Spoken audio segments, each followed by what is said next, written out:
नमस्कार, श्राऊस किचनमध्ये तुमचे स्वागत आहे। आज आपण बनवत आहे उपवासाची भाकरी। बघूया कशी बनवायची। त्यासाठी मी येथे 1 वाटी शाबू घेतलेला आहे। तो मी तव्यामध्ये चांगला बारीक गॅसवर भाजून घेत आहे।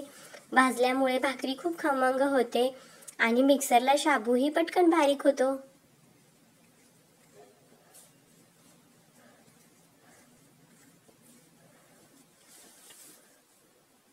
असा एकसारखा हलवून तव्यामध्ये बारीक गॅसवर खमंग असा शाबू आपण भाजून घेऊ लालसर रंगाला येईपर्यंत। शाबू आपला भाजून तयार आहे, काढून घेऊ। आणि त्याच तव्यामध्ये मी वरी भाजून घेत आहे। ही वरी मी धुवून थोडीशी वाळवून घेतलेली आहे।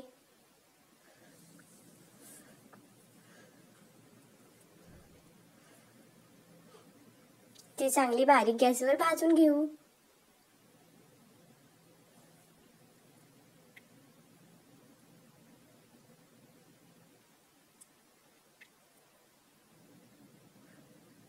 तर आपली वरी ही भाजलेली आहे, ती काढून घेऊ। त्याच तव्यामध्ये मी मिरच्याही भाजून घेत आहे, कारण मी भाकरी सोबत खायला उपवासाचा ठेचा बनवत आहे। तोपर्यंत आपला शाबू आणि वरीही थंड झालेले आहे। येथे मी अर्धी वाटी शाबू घातलेले आहे आणि पाऊण वाटी वरी ते बारीक करून घेतले।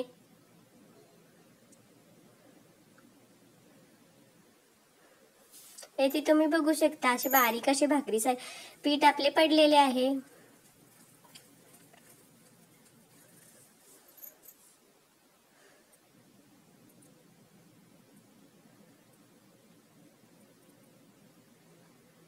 असे एकदम बारीक भाकरी थापायला चांगले पीठ आपले तयार आहे। आता आपण ठेचा करून घेऊ। त्यासाठी भाजलेली मिरची, चवीनुसार मीठ आणि भाजलेले शेंगदाणे मी थोडेसे घालत आहे।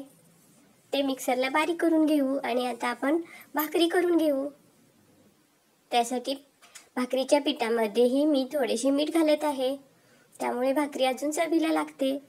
आपण ज्वारीची किंवा बाजरीची भाकरीचे पीठ कसे मळून घेतो, असे थोडे थोडे पाणी घालून हे शाबू आणि वरीच्या पिठापासून हे पीठ मळून घेऊ। येथे तुम्ही बघू शकता। तर तयार आहे आपले भाकरीचे पीठ। आता त्याची चांगली अशी भाकरी करून घेऊ। या पिठापासून भाकरी ही पटकन होते आणि ती मोडतही नाही, कारण आपला शाबू हा चिकट असतो, त्यामुळे भाकरी छान होते ह्याची। गोलाकार अशी भाकरी थापून घेऊ।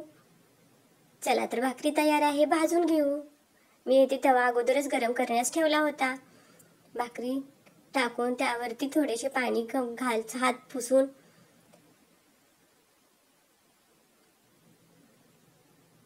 पलटी करून घेऊ। ही भाकरी पांढरी शुभ्र खायलाही खूप खमंग लागते, पण ती गरम असतानाच खावी, थंड झाल्यानंतर ती कठीण होऊ शकते। पण गरम गरम असताना ती मऊसूत अशी छान लागते।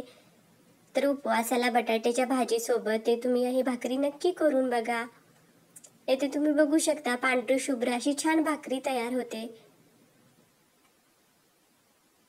तर तयार आहे आपली भाकरी। आपण केलेला मिरचीचा खरडा त्यावरती घालू, दही घालून उपवासाला नवरत्नात ही भाकरी आणि ठेचा तुम्ही नक्की करून बघा आणि मला सांगा कसा झाला होता। वाटते की नाही हे जेवणाचे ताट? कोण म्हणेल आता माझा आज उपवास आहे, या जे फराळ करायला। तर नक्की करून बघा आणि मला सांगा कशी झाली होती। धन्यवाद।